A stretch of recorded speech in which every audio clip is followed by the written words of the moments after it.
Nós estamos começando aqui uma live que vai tratar da aplicação ou da não aplicação, né? Como fica a aplicação da medida provisória 936 envolvendo o pessoal do setor público, né? Então a gente vai ter aqui como convidado o advogado Dr. Márcio Santos, que atua no Rio de Janeiro, que vai estar aqui conversando conosco sobre esse importante tema, né? Porque como a medida provisória fala que não aplica, o pessoal está falando que tá mudo. Deixa eu ver aqui então. Tá mudo, pessoal? Podiam me confirmar?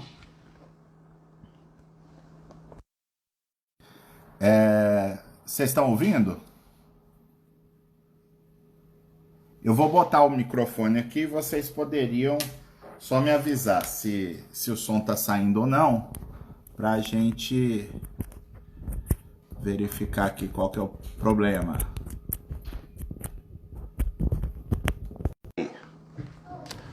Pluguei, se tiver mudo, vocês, por favor, me avisem, tá? Beleza, então, muito bom receber todos vocês, né? O pessoal tá chegando, a última live, acredito, né, para muitos, né, do feriado, e a gente tá aqui na expectativa, né, que ontem vocês acompanharam. Eu não programei nada, mas eu devo preparar amanhã vai ser um dia meio puxado. Amanhã vai ter live às 11 horas da manhã com o professor Luiz Madeira. Ele é advogado, é professor na área trabalhista lá na Bahia, está fazendo uma temporada de estudo em Portugal, e a gente vai reunir aqui uma live 11 horas da manhã tratando das medidas trabalhistas em Portugal e no Brasil, né? A primeira live internacional do perfil, e a gente já está marcando, semana que vem tem uma no Canadá, de uma advogada amiga nossa do Canadá, e está por confirmar para esse fim de semana um Brasil e França, né? Então vai ser bacana a gente expandir um pouco, né? Ver o que tem acontecido pelo mundo afora. E amanhã vai ter uma live que eu tô apostando que vai ser bem legal, o pessoal que puder acompanhar. Vai ser 7h30 da noite, né? A live das 7h30 da noite vai ser com que é desembargador lá da TRT de Minas, que acabou de aposentar. O Pepe é uma das grandes cabeças do mundo jurídico no Brasil, e vai ser bastante interessante essa live. E 4 horas da tarde eu estarei com o professor Bezerra Leite aqui no nosso canal, comentando algumas implicações da decisão lá do STF da ADIM 6363. É uma live que eu queria muito fazer, que o professor Bezerra Leite é uma das minhas referências de estudo, de modo que vai ser muito legal. E amanhã, de manhã, 8 e 7, vai ter o café com o professor Fabiano Coelho. A gente vai receber o advogado Rafael Mota, que vai tratar da confissão na Justiça do Trabalho. Boa noite, então, Márcio. Muito bom recebê-lo aqui no nosso perfil. Boa noite, professor. Obrigado aí pela oportunidade de estar batendo um papo, né, sobre uma matéria que, para mim, é de suma importância. E no momento em que vivemos, eu lembro que quando começou a sair as primeiras medidas provisórias, você falou, calmem, porque as coisas não são tão imediatas como o pessoal está pensando. E aí já vimos que houve liminar, derrubada de liminar, queda de MP, nova MP com novo texto. E é sempre bom o debate da matéria do direito em geral. E nós estamos esperando, né, Márcio? Eu acredito que amanhã saia a medida provisória, né, a reedição do contrato verde e amarelo, né, que acredito que deve vir num formato pocket, né, mais racional, né, apenas com algum tema que possa interessar, embora numa live surpresa, não foi nem que era surpresa, eu e Antônio Berto, hoje a gente estava fazendo uns testes aqui no Instagram e era só para conversar 2 minutinhos e acabou virando uma live de 40, 45 minutos, né? Mas a gente estava, só antes da gente entrar no assunto, a gente já vê de pronto, com preocupação, a edição dessa nova medida provisória, né? Porque por mais que a gente compreenda e tem que respeitar o jogo político, né? Mas o jogo político tem que ser feito em cima das regras constitucionais, né? Então, incomoda bastante essa situação de executivo ajustar com o Senado, revoga MP, nós vamos ter que discutir muito, né, Márcio, a questão, Isso. como é que ficam os contratos verde e amarelo que estão em vigor, né, porque não é Que, uma na verdade, situação... que, na Sim, verdade, professor, não colou muito esse contrato, né? O pessoal não aderiu muito.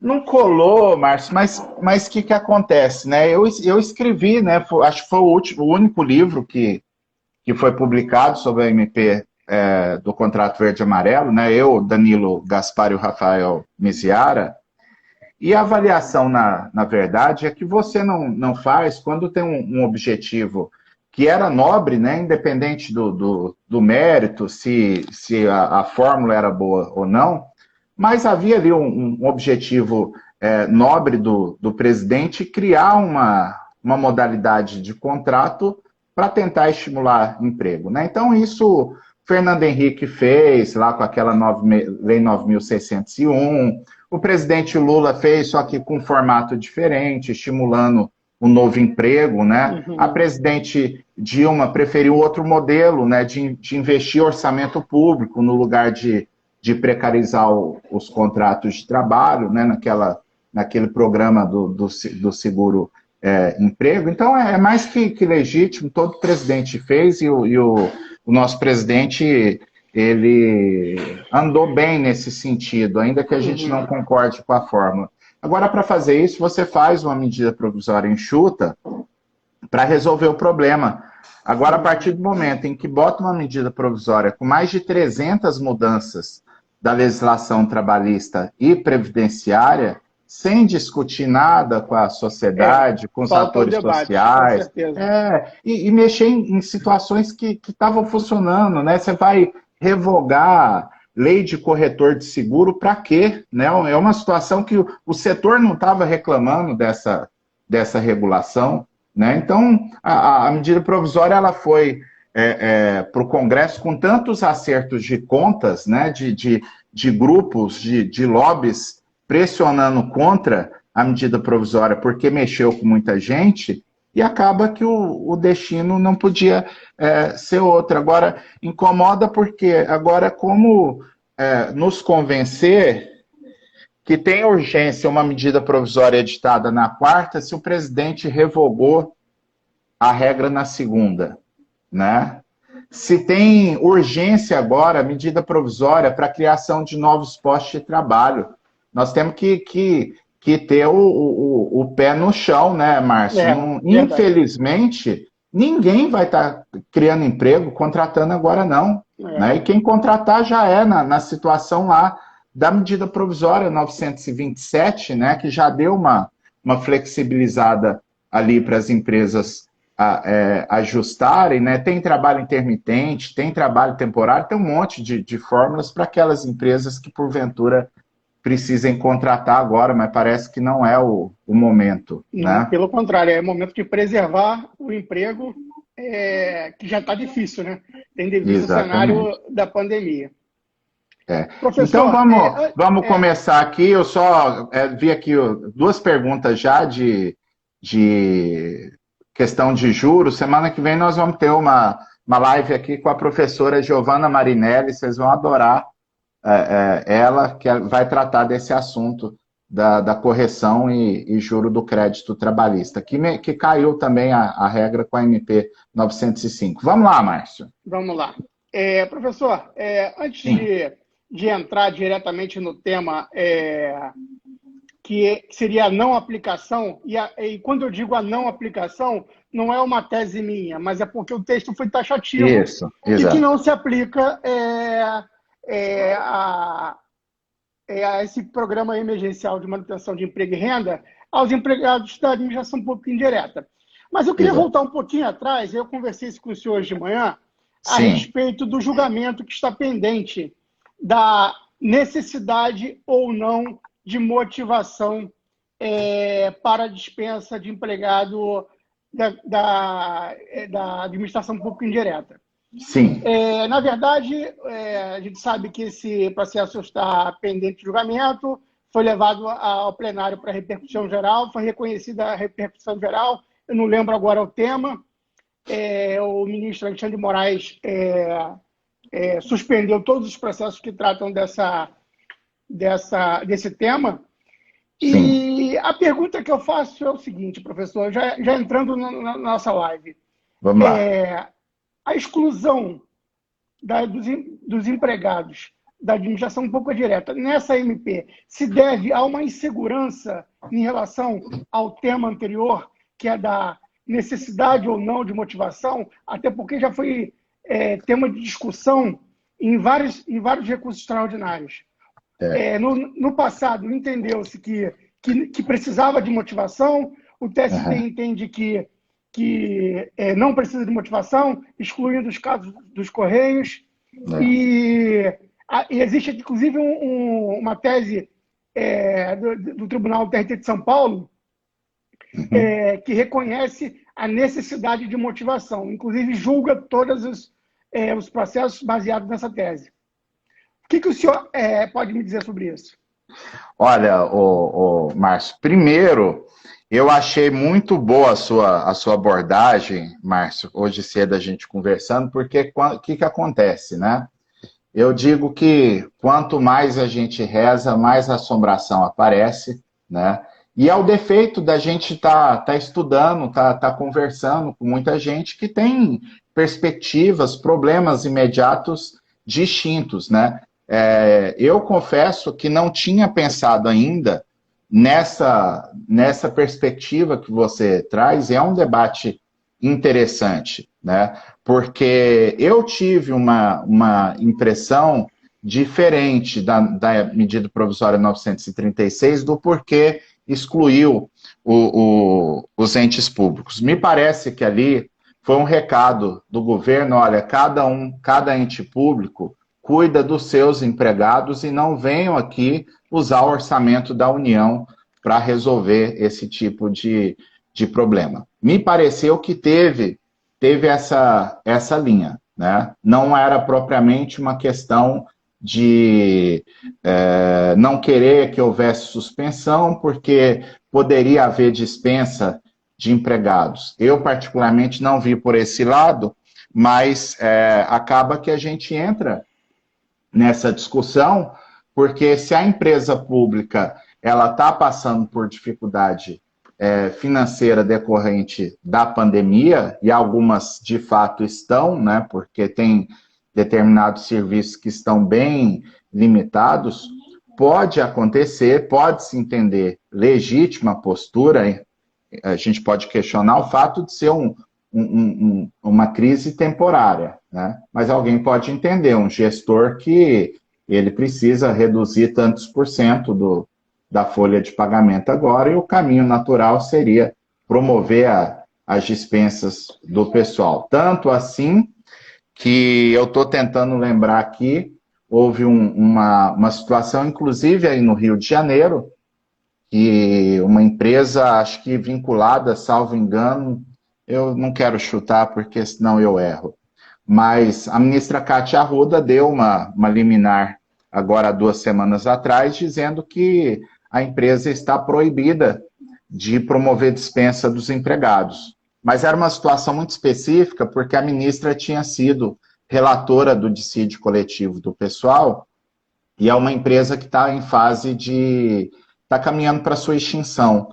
Então, aí estabeleceram diversas cláusulas, ou de aproveitamento da mão de obra em determinadas atividades governamentais, e alguns deles com PDV ou até transferência, dispensa, uma série de situações. Então, a ministra entendeu que não era razoável cumprir aquela cláusula que os trabalhadores cederam em favor da empresa, num momento que se a gente for pensar aquela teoria da imprevisão, né, aconteceram fatos novos que justificariam não voltar atrás, mas pelo menos suspender esse processo. Agora, essa questão da exigência de motivação da dispensa dos empregados públicos, né, é curioso, Márcio, eu gosto muito quando tem situação assim, de buscar livros lá da época que começou o problema, para a gente entender, pegar o fio da meada, né? Então, é curioso como são as coisas, né? Os trabalhistas lá no começo da vigência da Constituição de 88 foram sustentando que não tinha exigência nenhuma de motivar a dispensa de empregado público. E os administrativistas que defendiam essa tese, né? Se a gente for lá pegar edições do Celso Antônio Bandeira de Mello, de 90, de 91, ele está defendendo essa ideia que a dispensa do empregado público é um ato administrativo e, como tal, está sujeito aos requisitos de validade que incluiria a motivação, né? Agora, no Supremo teve uma pequena confusão, me parece que o Supremo tem aprendido a lição, né? Quem sou eu para dar lição em Supremo Tribunal Federal? Mas a questão que eu quero dizer aqui é da experiência, né, do Supremo de julgar causas que tenham impacto em A própria outras. evolução do direito tem ensinado para o STF, né? Exato. E a gente no ramo trabalhista, ontem eu estava conversando, assistindo uma live do Otávio Calvé, que para mim é um dos melhores juízes aqui do Rio de Janeiro, e ele falava, a gente está apanhando pela segunda vez, porque a gente apanhou quando veio a reforma trabalhista, a gente poderia ter evitado, a gente não aprendeu e agora está apanhando mais uma vez. E caminhamos para resistir a algumas mudanças. Dou exemplo aqui do próprio CNJ, que sempre foi resistente ao teletrabalho e hoje se vê obrigado a regular o teletrabalho para os juízes, para os servidores do judiciário.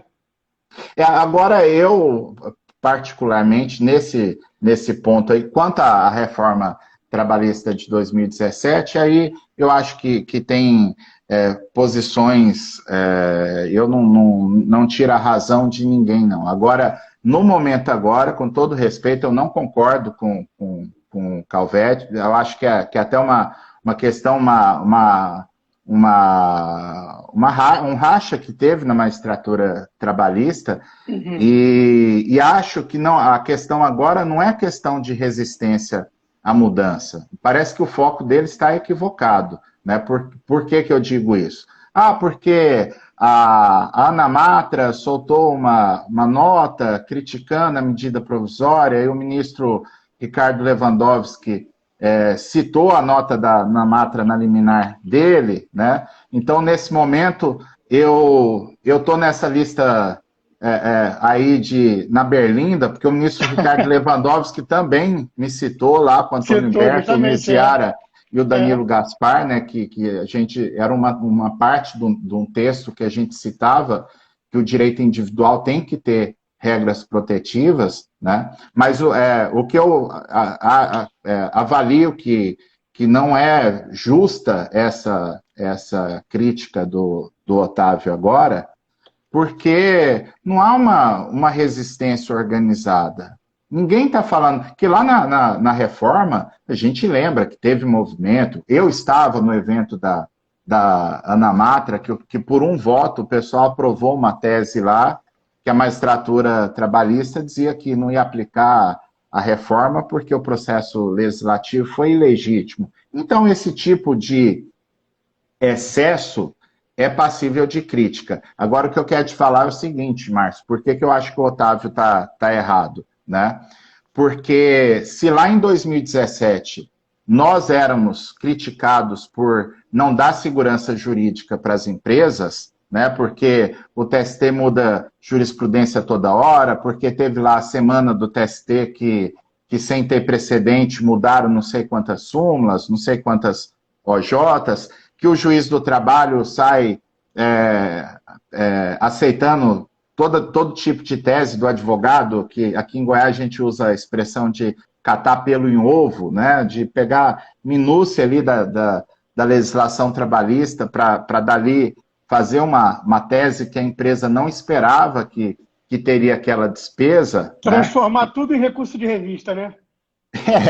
Então, exato. Então, lá em 2017, eu não tiro de toda a razão de quem nos criticava. Agora é importante dizer, né, Márcio, isso, pelo que eu tenho visto das manifestações do Otávio Calvé, ele não enfrenta, porque ele está liderando uma associação que tem adotado uma postura mais neutra, de não quer se meter em criticar ninguém, mas a gente tem que criticar sim. Quem está causando insegurança jurídica para o país agora é o próprio governo, né? E quando a gente fala em governo, são os próprios setores que criticaram a Justiça do Trabalho lá em 2017. É o mesmo pessoal, né? Porque você vê, né, Márcio, as empresas, e a gente está participando de alguns grupos juntos, né? Eu mesmo aqui no meu perfil, com o Antônio Humberto, todo dia a gente recebe dezenas de perguntas de advogados questionando detalhes da medida provisória, que a gente vê que a situação, que as empresas estão de boa fé, estão sendo, querendo ser bem orientadas pelos advogados, para não descumprir direito do trabalhador, mas não tem jeito, porque qual que é a regulamentação? A MP acabou com o acidente de trajeto, nós ficamos numa discussão tremenda de direito intertemporal, a partir de quando a nova regra estava valendo, se era para os novos benefícios ou se era para os acidentes ocorridos depois da vigência da MP. Não tem um ato, Márcio, falar assim, porque o governo editou um decreto, uma portaria interpretando, não. Tem um ofício da chefia do INSS dizendo para os subordinados nas agências processar os recursos assim. Agora as empresas estão cheias de dúvida de como é que faz, como é que informa lá a suspensão, a redução de salário, até base de cálculo, e não tem uma norma. Você vai lá no site do governo e joga a informação lá do jeito que você quiser, porque não tem uma diretriz. A fiscalização recebeu um ofício da chefia de Brasília dizendo como é que é para proceder, mas não tem um ato para falar se o advogado quer orientar a empresa. Então, nós estamos vendo um momento complicado, viu, Márcio? Então, professor, qual seria então a sua conclusão a respeito dessa relação que eu fiz da insegurança jurídica com a exclusão dos empregados da administração pública indireta na MP 936? Acaba tendo, né, Márcio? Porque a gente poderia falar de uma forma simplória, né, que os empregados públicos eles não podem receber o benefício emergencial do governo, né? Então, qualquer tipo de ajuste que tenha que ser feito em relação a eles vai ter que passar por negociação coletiva. Agora, se me perguntar, as empresas públicas podem dispensar pessoal agora na pandemia, alegando déficit de prejuízos, enfim. Essa seria uma das perguntas. Aí é um problema, né? Porque aí é um problema que realmente, quando a gente vê a exclusão da MP, que para mim teve esse motivo de não usar o dinheiro do governo para manter empregos no setor público, porque a tendência é redução de empregos nesse segmento, né? Mas a gente acaba tendo, de fato, essa indefinição. E essa história que você contou aí do Supremo vai longe, né? Porque o Supremo, nesse caso que você lembrou, Márcio, depois eu tenho até que refazer esse estudo, mas eu não me lembro de outra situação que tenha acontecido isso, porque o Supremo, quando ele julgou o caso dos Correios, que era o tema 131, ele fixou uma tese dizendo que todo empregado de empresa pública, sociedade de economia mista, que prestasse um serviço público, ele não poderia ser despedido sem motivação, porque aí teria um alcance grande, né? Pegava aí o pessoal de limpeza urbana, vários segmentos, né? E depois de 5 embargos de declaração dos Correios... Isso que eu ia falar, houve uma modulação, né? Depois de 5 embargos, os embargos eram para modulação, mas houve uma coisa pior do que a modulação, que no 5º embargo de declaração, o Supremo mudou a tese fixada no tema, a tese jurídica. Eu não me lembro de ter outra coisa, outra situação que tenha acontecido isso. E no julgamento desse 5º embargos, então, dos Correios, o STF disse o seguinte: o que nós decidimos aqui vale só para os Correios, não vale para as demais empresas públicas de sociedade de economia mista. O que foi o que a OJ 247 do TSD, né? Acabou que confirmou a OJ em toto, né? Pouco, né? E a partir daí foi preciso o Supremo abrir um novo tema de repercussão geral para discutir o resto, né? Já que limitou aos Correios, né? E aí não tem sentido, né, Márcio? Vamos pensar bem. Você tem um sistema de precedente, um sistema que é para fixar uma tese que valha para centenas, para milhares de processos, para no final você falar assim, não, isso aqui só vale para essa empresa. Isso é lamentável, né? Vai contra. Professor, como o nosso tempo já está bem curto e a matéria rende mesmo, essa semana eu tive acesso a uma informação que foi veiculada nos jornais e na internet, de que a Petrobras, que é uma empresa pública, unilateralmente notificou seus empregados administrativos por e-mail, reduzindo a jornada e o salário. Qual seria, tendo em vista o parágrafo único do artigo 3º da 936, que exclui as empresas públicas, qual seria, no caso, a responsabilidade da Petrobras num ato unilateral como esse? Nessa situação não tem jeito validar um ato dessa natureza. Eu até confesso, Márcio, que não vi essa reportagem, então a gente está discutindo aqui em tese, né? Em tese não pode de forma alguma, né? Porque se você reduz a jornada, você está reduzindo o salário, né? A não ser que a empresa venha forçar aquela tese de que até o Supremo veio dizer isso, né? Que se preservar o salário hora não é propriamente uma redução de salário, mas, de toda forma, se eu tenho redução de jornada, eu estou tendo uma mudança contratual. Essa mudança contratual está produzindo prejuízo para o empregado, então tem que ter consenso na forma do artigo 468 da CLT. Não tem jeito, né? O máximo que pode acontecer, né, que tem situações que já aconteceram isso, de eu mudar a forma de trabalho, né? Que os petroleiros têm lá um regime bem diferenciado, né? Mas então, na verdade essas medidas foram tomadas para o pessoal administrativo. Inclusive, em alguns casos tomei conhecimento de que eles estão trabalhando na modalidade de teletrabalho e às vezes trabalhando mais do que a carga horária dele normal. Porque se for isso, realmente não tem jeito. Porque a gente tem na trajetória da jurisprudência, Márcio, eu poderia citar um caso aqui que foi bem interessante, envolvendo a Vale, uns anos atrás, acho que em 2008 ou 2009.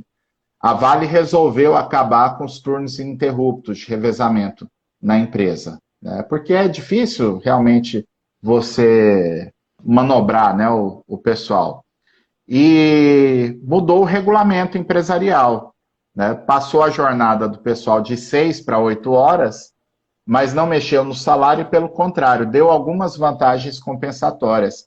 E o TST, nesse caso, o TST decidiu que era válida a alteração do regulamento de pessoal, porque eliminar o turno ininterrupto favorece a saúde do trabalhador, né? Então havia uma particularidade, mas não teve perda salarial, né? Agora, aí como você está mencionando com perda de salário, eu não vejo como. Eu vou insistir um pouquinho, professor. Na verdade é o seguinte, é, eu acho que fazer isso unilateralmente é ainda pior. Sim, Propor claro. uma negociação individual até a gente entenderia. Uhum. Professor, travou? Oi, Oi, estou ouvindo. travou um pouquinho. Tá, tá. Propor uma negociação individual até se entenderia se for apresentado motivos justos. Agora, Uhum. notificar por e-mail.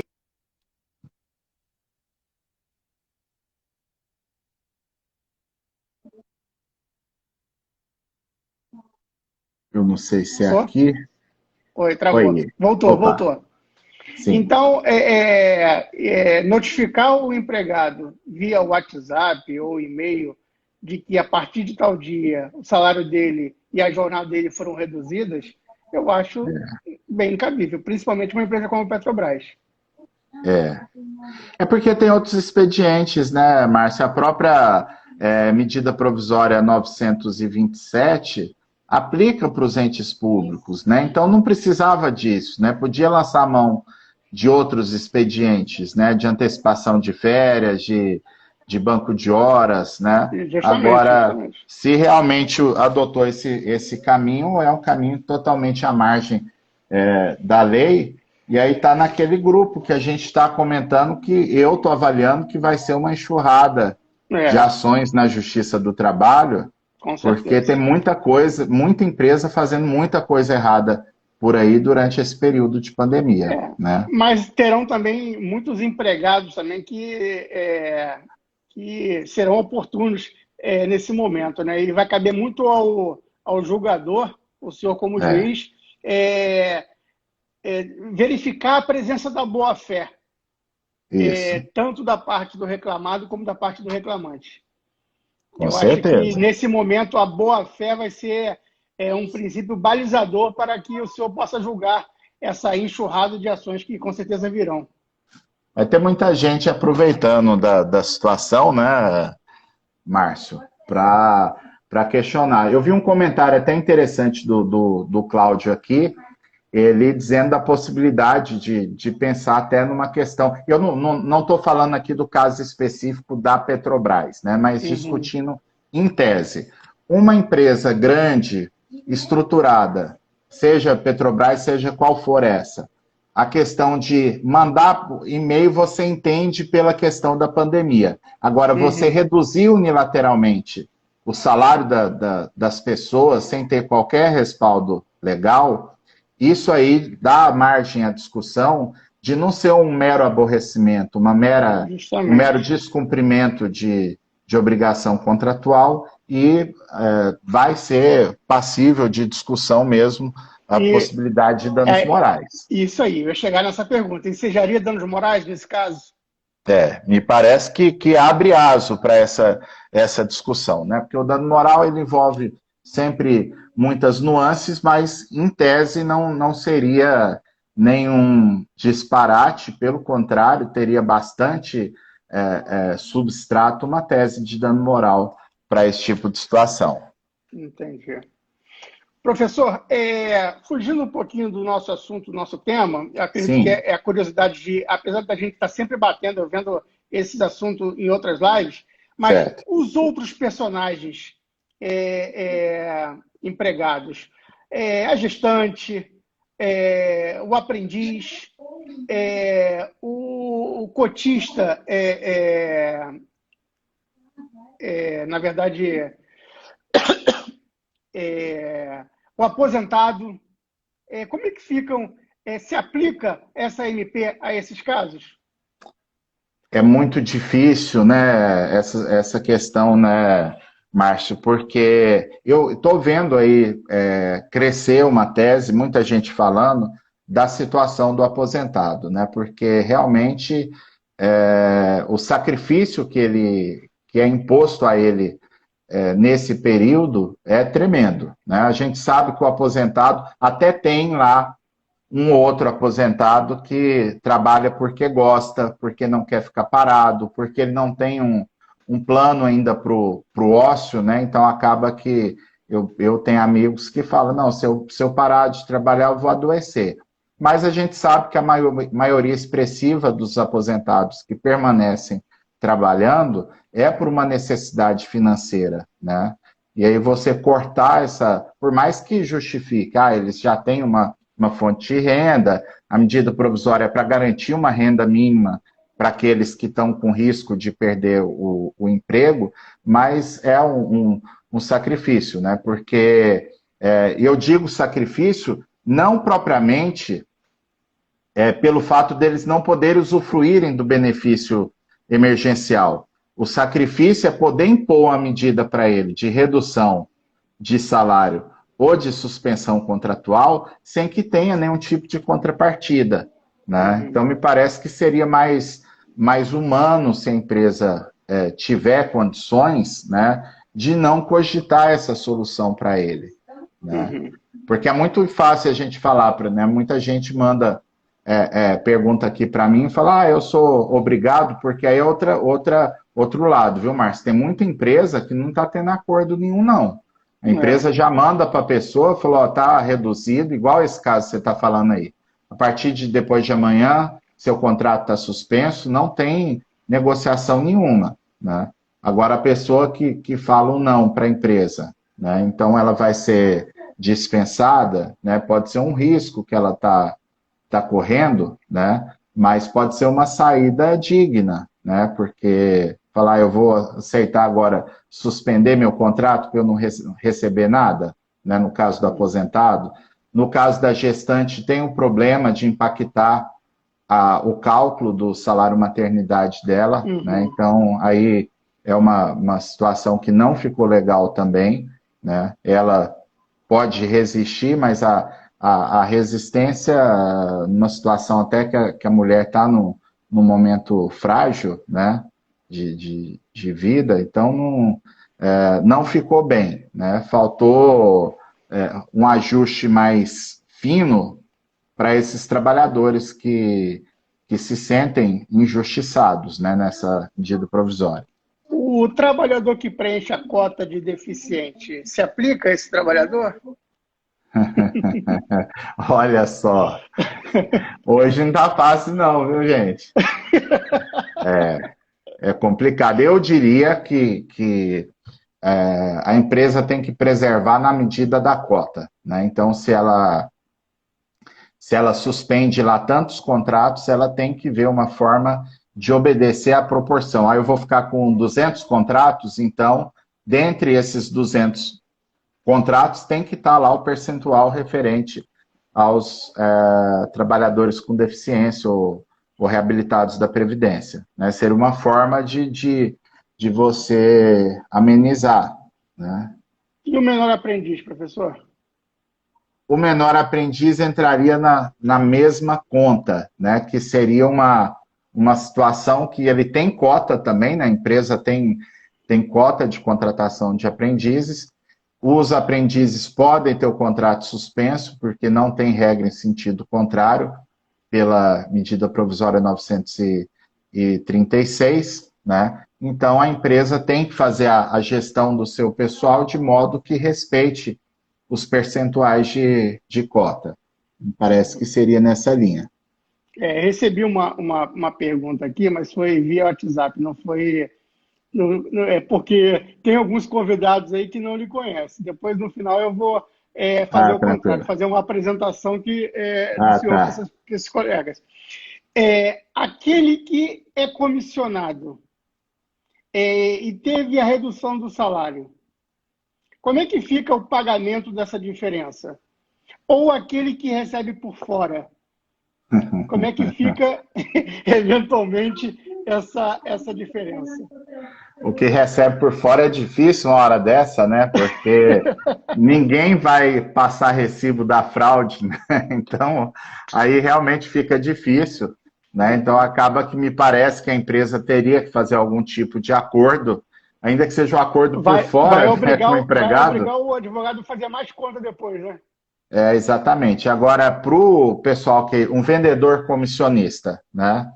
Eu tenho sustentado a tese de que imagina que ele ganha apenas por comissões, né? Então a medida provisória ela não fala em momento algum de garantia de média remuneratória para o empregado desse. Então me parece que a empresa reduziu a jornada, não tem que reduzir, não tem que mexer nada. A comissão dele continua a mesma, é o mesmo percentual. Se ele for ninja e conseguir nessa crise trabalhando menos horas, ter o mesmo volume de vendas que ele tinha antes, ele não vai ter perda remuneratória e ainda vai ganhar lá o extra do auxílio emergencial do governo. Me parece que a saída é essa, né? E tem o problema também dos gerentes, né? Como é que eu reduzo jornada de um gerente que, pela lei, não tem jornada de trabalho, né? Então, são questões, aí onde eu digo, ô Márcio,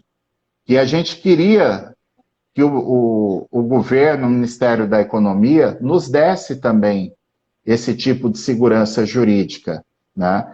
Que são detalhes que podem não aplicar genericamente para todos os casos, e aí talvez não justifique estar na lei, né? Mas é a hora que na regulamentação você É o fecha a momento que a conversa. gente sente falta do Ministério do Trabalho, né? Não na forma de Exato. ministério, de repente, mas É, uma secretaria, alguma coisa. é. Não precisaria ter o ministério, mas que tivesse essa atividade regulamentadora, É. porque aí não é simplesmente você querer professar um liberalismo exagerado, ou fazer uma opção liberal para destravar a economia. Ótimo, mas esse tipo de situação não destrava, pelo contrário, né? Ele vai causando conflitos que o empregado se sente insatisfeito, injustiçado, vai ter uma produtividade menor e nós vamos ter um boom de ações trabalhistas. Essa vai ser a consequência, né? Uhum. Eu vi aqui uma pergunta aqui, deixa eu ver aqui atrás, para o senhor falar novamente sobre a questão do cotista deficiente. Acho que a pessoa... Certo. Não, que a minha sugestão é o seguinte: se a empresa tiver 500 empregados, imagina num cálculo hipotético que desses 500 empregados ela precise ter 20 na cota de pessoas com deficiência. Então, se a empresa suspende lá, mas mantém 200 contratos de trabalho, então ela vai ter que ver com 200 quantos cotistas ela teria com 200. Então, esse número é o número que ela tem que manter de pessoas trabalhando sem suspensão de contrato de trabalho nem nada, que seria uma forma de você mesmo, no momento de crise, você preservar, né, a cota de pessoas com deficiência, que a gente sabe que são pessoas que, em geral, têm uma dificuldade muito grande de se inserir no mercado de trabalho, mas, por outro lado, e dificuldade também, convenhamos, né, de que aqui no Brasil, em geral, é difícil a pessoa andar na rua, né? Locomoção, né? A pessoa de cadeira de roda, com uma prótese, dificilmente ela anda bem. Então, aí já é um problema. Mas a empresa tem essa responsabilidade, são empregados que, em geral, têm um compromisso muito grande com o empregador, né? Então, no momento desse, você vai excluir, vai deixar de cumprir o percentual de cota, não parece que seja possível isso, não. E para finalizar, professor, a questão acredito que muitos aqui, advogados e não advogados, têm em sua casa, de repente, um empregado doméstico. Sim. Seria aplicável a 936 ao empregado doméstico? É aplicável, a nossa tese é que é aplicável porque tem, em relação ao FGTS, tem um dispositivo da medida provisória 936 que faz menção à Lei Complementar 150, né? Então, a nossa conclusão é que aplica para doméstico e é importante nesse momento também, né? Porque a gente tem, né, Márcio, a gente tem aquelas situações empregados domésticos que residem no emprego, essa situação ainda existe em muito lugar, e esses empregados é mais fácil acomodar, até a questão do isolamento social, né?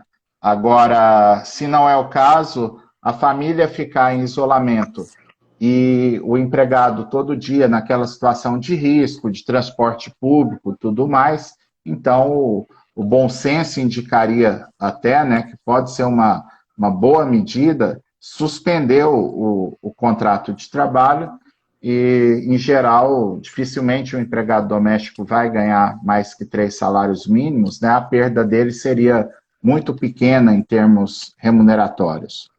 Entendi. É isso, professor. Acho que foi muito bacana fazer essa live com o senhor. Quero agradecer mais uma vez aí essa oportunidade. E para aqueles que foram meus convidados aqui, não conhecem, o professor Fabiano Coelho de Souza é magistrado federal do trabalho, é juiz da Vara de Formosa, em Goiás, Isso. TRT da 18ª. Outro dia ele me citou numa live aqui e falou que a gente se conhece há tão pouco tempo, mas parece que a gente se conhece há 20 anos. Legal É isso. o mesmo sentimento que eu tenho e quero agradecer bastante aí. Está sempre me citando, está sempre vendo lá as minhas perguntas e espero não colocá-lo em dificuldade em alguma dessas perguntas, mas o debate sempre, estou sempre pronto ao debate. Você sabe que eu estou sempre lhe perturbando lá pelo WhatsApp, sempre com perguntas aí a matéria do direito do trabalho e processual do trabalho. Muito obrigado, professor, e agradeço a todos que participaram da nossa live. Valeu, muito obrigado. Agradeço a participação de todos que estiveram aqui. Mandar um abraço especial aqui no final da live para a professora Candice, que está acompanhando a gente, é professora de Direito do Trabalho no interior de Minas Gerais, né? Então, muito bom a gente estar fazendo esses laços, viu, Márcio? Só terminando a live aqui, acaba assim que o que vai ficar de bom dessa pandemia é que o pessoal do direito e do direito do trabalho em especial, né? Porque a gente tem sofrido um pouco mais com as mudanças, né? Criou um clima de solidariedade entre os diversos profissionais e as redes sociais tem esse lado positivo, né? Esse lado do bem, e acaba que tem sido bem bacana. A gente está sofrendo, claro, todo mundo está sofrendo prejuízo de alguma forma, né? Mas fica essa lição. E eu quero dar um abraço também, que eu vi aqui que entrou, nosso herói lá de Brasília, o Sargento Teodoro, um rapaz de ouro que foi aluno nosso lá na pós-graduação e é uma pessoa extremamente do bem. Vamos ficar por aqui então, Márcio, obrigado. E vamos repetir essa live mais para frente aí. Eu agradeço o senhor mais uma vez. Professor, fala um pouquinho aí do curso de recursos de revista que o senhor está para lançar.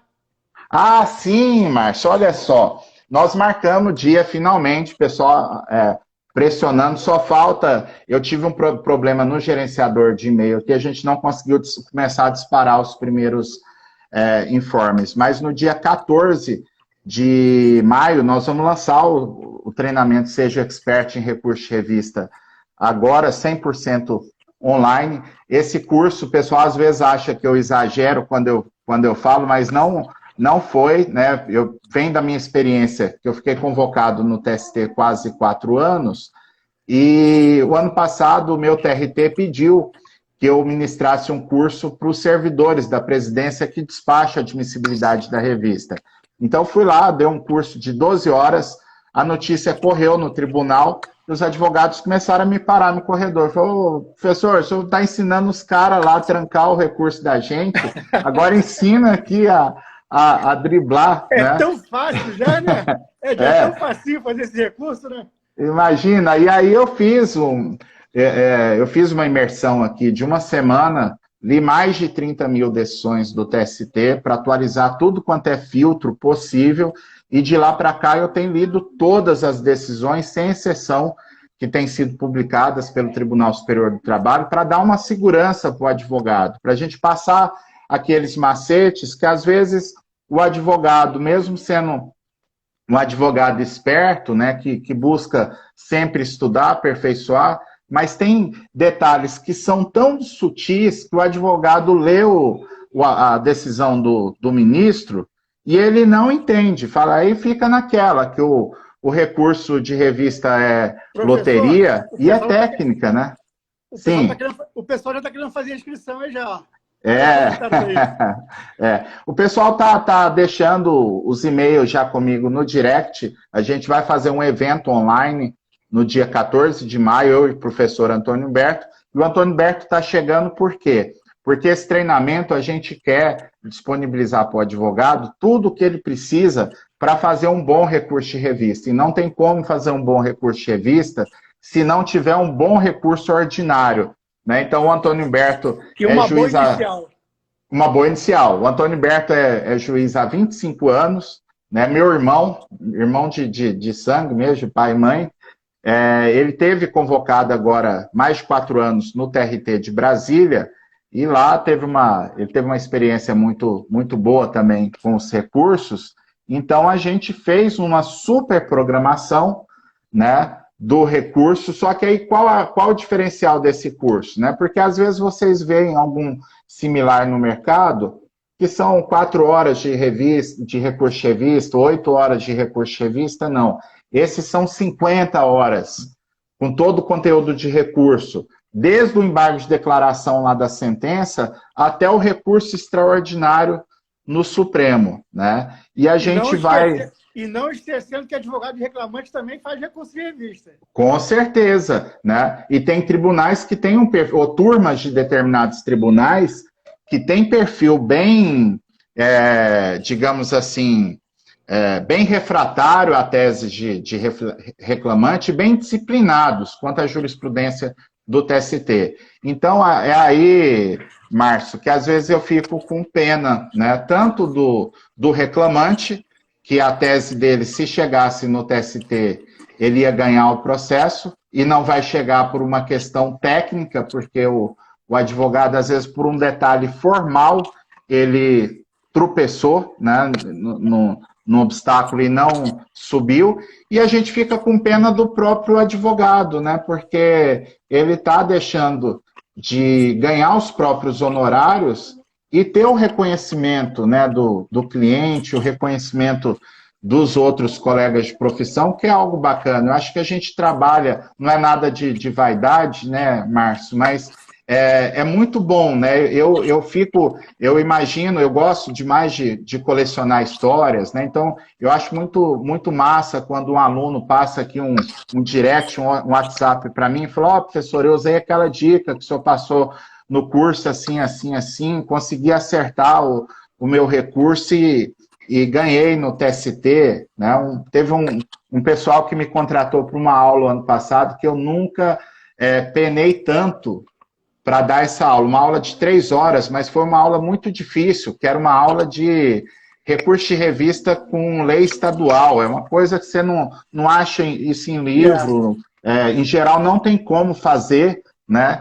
Mas eu fui lá, ensinei para o pessoal, me metralharam de pergunta, porque eles tinham um processo que eles tinham medo de perder no tribunal. Falei, olha, eu não posso dar consultoria, então vocês falem aqui o que vocês querem que eu prepare da aula e podem perguntar sem eu ver o processo e tudo mais.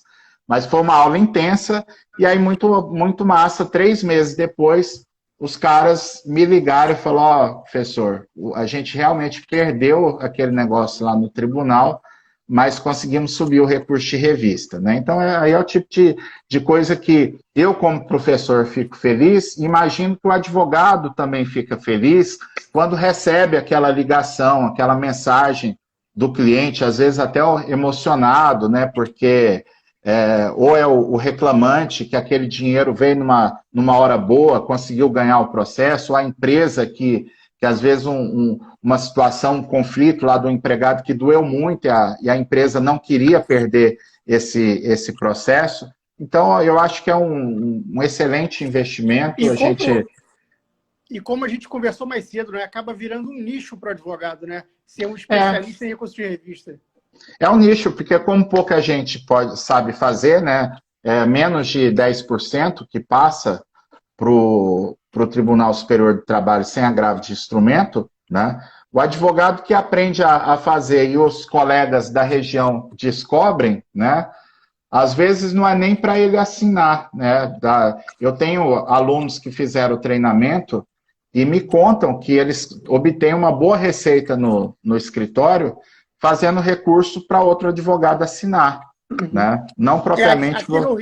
Aqui no Rio, alguns escritórios de reclamada contratam advogados freelance somente para fazer recurso de revista. É. E aí a gente vê muito erro. Claro que tem coisa assim que é difícil, a gente passa muita situação processual que tem segurança, né, Márcio? Que tem vários caminhos para o advogado seguir e a gente vai procurar ensinar o advogado seguir aquele caminho que é o mais seguro, né? Então, tem situação que não é erro do advogado. Agora, tem outras hipóteses que realmente é matéria pacificada, matéria de súmula. O tanto de erro de recurso, Márcio, você não imagina o que eu peguei lá no TST. Né? O advogado contra o acórdão do TRT, ele entrava com recurso especial para o STJ e ia reclamar ainda que não foi dada a fungibilidade, porque o que interessaria é que ele usou ali o recurso equivalente. Me causa estranheza até o cara saber que tem fungibilidade depois de um recurso do STJ na Justiça do Trabalho. Não tem jeito, né? E às vezes tem situação que o pessoal tem dúvida. A Edia está botando um negócio aqui, vai ter desconto para quem participou dessa live? Não, mas desconto não tem, mas mais para frente, chegando o dia, eu vou insistir muito com os seguidores e o pessoal que está na nossa lista para não perder o evento do dia 14, porque a gente vai dar eu vou falar só esse pedacinho, mas não posso falar o que é. A gente vai dar um bônus para o pessoal que fizer as primeiras matrículas, que muita gente vai achar que o bônus vale muito mais do que o curso, do que o treinamento do recurso de revista. Então, o pessoal ficar atento aí, 14 de maio, vai ser à noite um evento meu com o Antônio Humberto, a gente está ainda decidindo a plataforma, mas deve ser num link fechado do YouTube. Aí, a partir daí, as vendas estarão abertas e eu tenho certeza que a programação ficou boa. Eu cheguei a comentar alguma coisa contigo, né, Márcio? Mas não tudo, mas o pessoal vai gostar. Está guardado. Está guardado, isso aí. Está guardado. Agradeço então, Márcio, tudo de bom, fiquem com Deus. Obrigado. Boa noite a todos.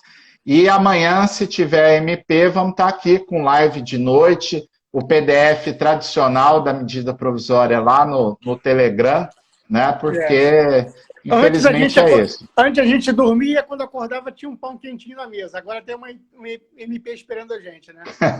Por aí.